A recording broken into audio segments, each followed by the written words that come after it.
창세기 20장 말씀 함께 나누겠습니다.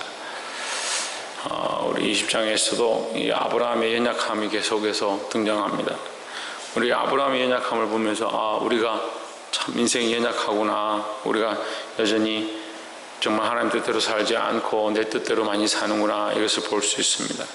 이 아브라함의 모습을 통해서 우리의 모습을 보고 아브라함과 역사하시는 하나님을 통해서 하나님의 마음을 알기를 주의 이름으로 축복합니다.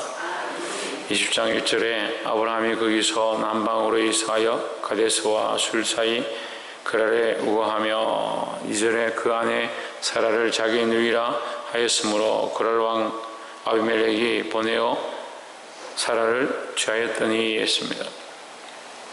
이때 당시에는 시대적으로 무법한 시대고 법보다 권력이 앞서고 힘이 앞설 때고 또 이 부족을 번성케 하는 것이 주된 목적, 제일 목적에 가깝습니다. 그러니까 이 부족들끼리 혼인을 하고 이게 왕들이, 그 부족의 왕들이 서로 이렇게 서로 이렇게 상관하면서 부족의 권력을 키워가는 것, 그렇게 하는 것이 기본적인 일들이니까 당연히 누이라 하니까 결혼도 하지 않았고, 그러니까 그와 결혼해서 자기들의 부족을 키우려고, 아브라함도 이제 이 부족이 많으니까, 인원이 많으니까 같이 연합하려고 했던 것 같습니다. 근데 문제는 아브라함이 이 사라를 자기 누이라 속이는 겁니다. 그리고 인생이 보면 이게 쉽게 거짓말합니다. 우리가 거짓말하는 습관을 고쳐야 되는데 참 이게 잘 안 됩니다.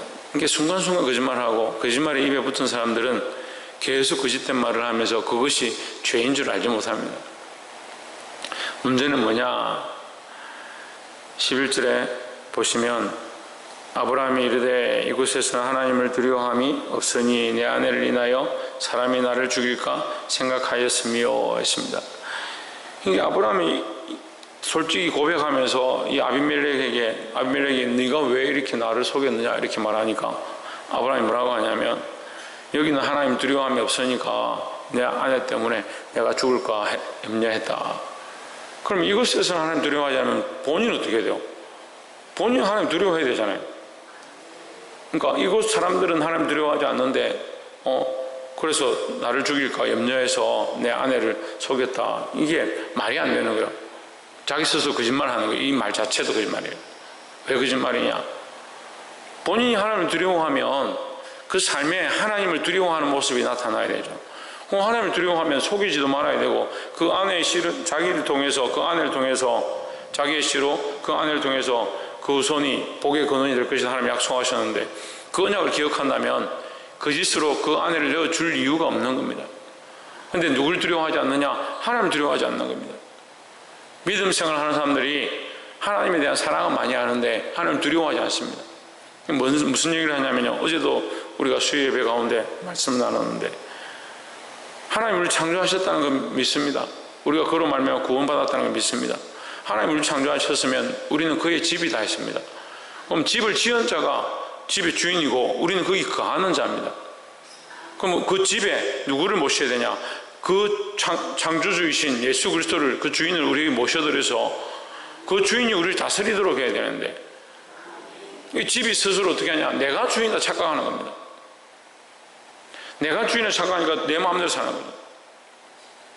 하나님 믿는다 하는 게 말로 믿는다 하는 게 아니고, 하나님 두려워한다는 게 말로 두려워한다는 것이 아니라 실제로 그 하나님을 두려워하고 무섭고 뭐 벌벌 떤다는 그런 의미를 떠나서 하나님을 주인으로 섬기고 하나님을 첫째로 인정하고, 그렇게 하면 내 생각과 내 거짓된 모습들을 내려놓고 하나님을 인정하기 시작해야 된다는 거죠. 근데 이 백성들에게 내가 이 사람들이 하나님을 두려워하지 않았기 때문에 내가 이런 말을 했다. 그러면 결국 하나님보다 누굴 두려워하냐? 사람들을 두려워하는 겁니다. 그러니까 인생의 가장 큰 문제 중에 하나가 뭐냐? 현실을 두려워하고 사람들의 눈을 두려워하고 사람들이 어떻게 보느냐를 중요하게 생각합니다. 그러니까 왜 기도 안 합니까? 하나님 앞에 기도해야 합니다. 그런 말을 듣는 것 자체는 싫어합니다. 사람들 앞에서 왜 나에게 이런 부끄러움을 줍니까? 왜 나에게 이런 말을 합니까? 직접적으로 이렇게 얘기하더라고요. 기도 안 하십니까? 기도하십시오. 이렇게 하면 뭐 사람들이 있는 데서 꼭 그렇게 말을 합니까? 이렇게 얘기하면서 하나님 앞에 기도하지 않는 것에 대해서는 두려워하지 않는 겁니다. 근데 그걸 듣는 사람들도 그 논리에 수긍하면서 사람들이 있는 데서 뭐 저런 말을 하느냐, 기도하지 않는다라고 왜 부끄럽게 사람을 만드느냐, 그거는 신경을 쓰는데 본인이 정작 하나님 앞에 기도하지 않는 것은 신경 쓰지 않는 겁니다. 인생의 연약함이죠.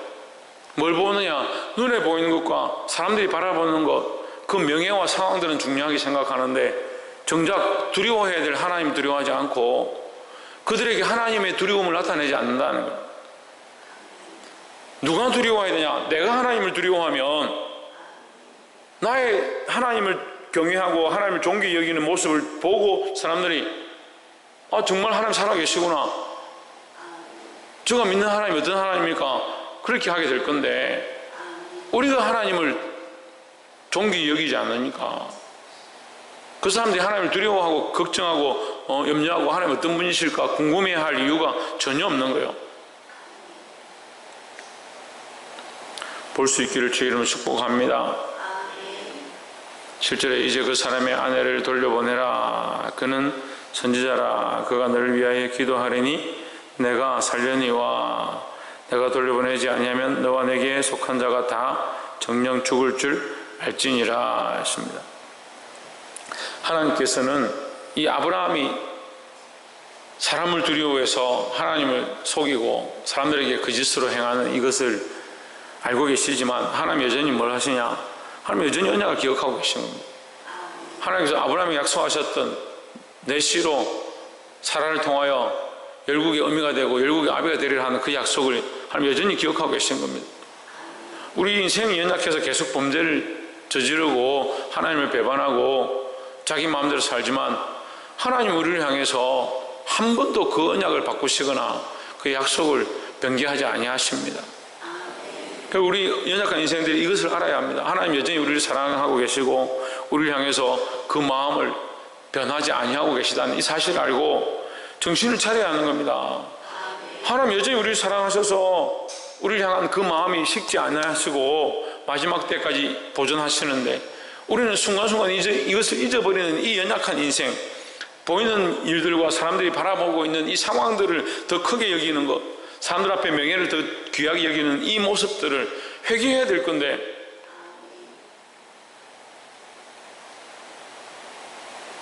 아브라함처럼 오히려 더 큰 소리 치고 여기 사람들이 하나님 두려워하지 아니함으로 내가 이렇게 했다, 큰 소리 칠 게 아닙니다. 내가 정말 하나님 앞에 부끄럽다, 이 믿지 않는 자가 하나님의 음성을 듣고 나에게 이렇게 말하는구나 하고 회개해야 되는 문제죠. 어쨌거나 하나님 여전히 아브라함을 사랑하시고 그에게 은혜를 더하시는 모습을 봅니다. 우리에게도 하나님께서 사랑하셔서 우리에게 은혜를 더하기 원하십니다.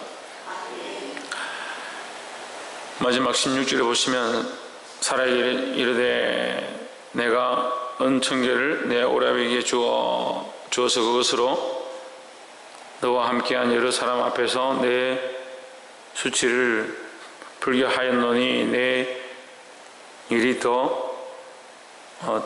선이 해결되었느니라. 17절에 아브라함이 하나님께 기도하며 하나님이 아비멜렉에게 그 아내와 여종을 치료하사 생산케 하셨으니 했습니다. 이 아브라함의 이 사건으로 말미암아 아비멜렉의 집안에 태가 막혔다. 아비멜렉의 집안에 태가 막혔다는 것이 이제 그 전에 막혔다라고 볼 수는 없죠. 지금 아브라함의 일로 인해서 막혔다. 하나님께서 아브라함을 사랑하시니까 아브라함의 사라를 아비멜렉의 체함으로 그 집안의 태를 막았다, 이렇게 볼 수 있습니다. 그래 마지막 절에 보시면 여호와께서 이왕에 아브라함의 아내 사라의 연고로 아비멜렉의 집 모든 태를 다 치셨음이더라 했습니다. 이 집안의 이 태를 다 막아버려서 생산하지 못하도록 하나님 저주하셨습니다. 근데 이 아브라함의 축복함으로 하나님께서 어떻게 하시냐, 그 태를 다시 여십니다. 근데 여기에 누가 사용되냐면 아브라함이 사용됩니다. 아브라함이 부족하고 잘못했지만 그를 사용하십니다. 우리가 바알 보올 비유를 우리가 가끔씩 드는데 그가 잘못된 선지자고 하나님 앞에 잘못된 것을 선택하지만 하나님은 바알보울에게 말씀하시고 그에게 그것을 보게 하십니다. 우리가 연약하고 잘못된 길을 가지만 하나님께서 우리에게 그런 은혜와 특권을 허락하셨습니다. 그리스도에게 열면 닫을 자가 없고 닫으면 열 자가 없다라는 특권을 주셨던 것처럼 우리가 땅에서 매면 하늘에서 매이고 우리가 땅에서 풀면 하늘에서 풀리리라 말씀하셨습니다. 이것은 뭘 말하냐? 구원의 은혜의 통로가 우리에게 주어졌다는 거죠. 우리는 이미 그리스도로 말미암아 십자가의 은혜로 말미암아 하나님의 긍휼하신 말미암아 구원을 얻었고 우리에게 무슨 특권을 허락하셨냐? 우리가 열고 푸는 은혜를 허락하셨습니다. 우리가 뭘 해야 되느냐? 다른 영혼들 위하여 풀고 닫고 그들을 위하여 중보하고 그들을 위하여 기도하는 이 역할을 감당해야 합니다. 우리가 지금까지도 깨닫지 못해서 자꾸 나를 위해서 경영하고 나를 위해서 살아왔다면 앞으로도 계속 이렇게 살 거냐는 거예요. 하나님의 말씀을 깨달아가고 알면 알수록 이제 정신 차리고 뭘 해야 되냐? 나는 이미 하나님의 은혜로 하나님의 긍휼하심으로 부족하고 연약하지만 하나님 앞에 구원을 얻었다면 계속해서 다른 영혼들을 풀어주고 그들을 이끌어주고 구원의 길로 나오도록 하나님 나라를 알도록 그 역할을 감당해야 되는 거예요. 그래서 중보자로 서 있는 겁니다. 그래서 복음의 증거자로 서 있는 겁니다.